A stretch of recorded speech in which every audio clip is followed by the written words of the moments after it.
Sumasailalim na sa pre-charge evaluation ng isang police vlogger na idinaan sa social media ang reklamo nito sa PNP. Tiniyak naman ng PNP na magiging patas sila sa investigasyon sa naturang pulis kaugnay sa mga inilabas nitong alegasyon. Narito ang balita ni Paul Montebon. Kinumpirma ng tagapagsalita ng NCRPO na si Lieutenant Colonel Eunice Salas na posibleng mapatawan ng 60-day suspension ang isang police vlogger dahil sa pag-iiskandalo nito sa social media.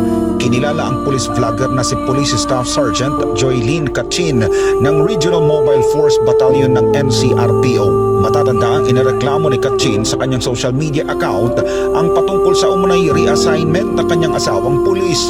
Nauna ng kinundina ng PNP ang ginawang hakbang ng pulis na ito kung kaya't kaharapin nito ang probisyong nakapaloob sa NAPOLCOM Memorandum Circular 2016-002 for the conduct of unbecoming a police officer. Sa ngayon, sumasailalim sa pre-charge evaluation ang pulis dahil bukod sa kanyang reklamo, marami ding inilabas na aligasyon laban sa PNP ang nasabing police vlogger. Ilan sa mga kwene-question nito ang kawalan anya ng resulta sa trabaho ng kanyang superior sa kanilang unit, kasabay ng paghahamon sa PNP na wala itong kinatatakutan sakaling alisin siya sa trabaho dahil sa tiyak na suporta nito mula sa kanyang 3 million followers sa social media.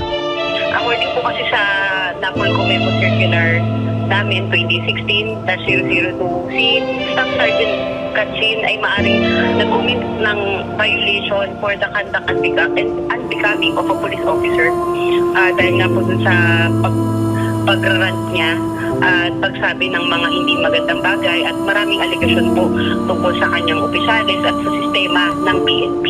Maaari po siya itong masuspende ng 60 days pero as I've said earlier, ito po ay mag-undergo pa rin ng due process. Agad rin naman itong iimbestigahan ng PNP kung may katotohanan ang mga paratang ng police vlogger laban sa kanyang mga kasamahan sa unit at sa buong hanay ng pambansang pulisya. Para mag-inter naman po kami on the side dun sa mga grievances na sinabi naman po ni Staff Sergeant Kachin, ang ating po Regional Director, inutusan na rin po ang ating DRDA na mag-conduct naman po ng grievance hearing at ito naman po ay sinagawa noong October 10. At pinakinggan din po yung side niya at yung mga allegations niya po ay iniimbestigahan din po. Samantala, batay sa impormasyon na ibinigay ng NCRPO, ang asawa ni Kachin ay nakatakda sanang ilipat sa Southern Police District na hindi naman kalayuan sa kanyang trabaho. Paliwanag naman ng PNP, may mekanismo ang organisasyon kung saan maaring idulog ang mga hinaing ng kanilang mga tauhan at kung hindi kontento sa aksyon ng immediate superior ay maaari naman itong iparating sa nakatataas. Ikinalulungkot rin ng pambansang pulisya ang ginawa ni Staff Sergeant Kachin lalo pat hindi niya lubos na nauunawaan ang kautusan tungkol sa reassignment ng mga tauhan ng RMFB sa mga distrito para sa eleksyon na rekomendasyon pa lang at hindi pa naipatutupad. Para sa Diyos at sa Pilipinas kong mahal, nag-uulat Paul Montebon, SMNI News.